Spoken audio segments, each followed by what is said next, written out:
আজ আমি সকাল সকাল মায়ের পুজো করতে বসে গেছি। আর এই যে মায়ের চরণে আমি লাল জবা ফুল দিচ্ছি। একটা একটা করে যখন মায়ের চরণে আমি জবা ফুলগুলো দিই, তখন মনের মধ্যে আলাদাই একটা শান্তি। আর বড় মাকে জবা ফুলের মালা, চরণে জবা ফুল দিয়ে মনটা যেন অনেক শান্তি পায়। আর যখন চোখ বন্ধ করে মায়ের নাম বলি যে জয় বড় মার জয়, তখন যেন মনের মধ্যে আর কোনো ভয়, কোনো কষ্টই থাকে না। সত্যি মা, তুমি দেখো, রক্ষা করো। দেখো, সত্যি মাকে জবা ফুলের মালা আর চরণে জবা ফুল দিয়ে কতই না অপূর্ব লাগছে।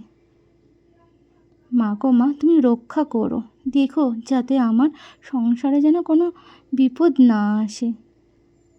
আর এই দেখো, আমি এখন মাকে ধূপকাঠি দেখিয়ে নেব। জয় বড় মার জয়। মা গো, রক্ষা করো মা। আমার ছেলে, আমার স্বামীকে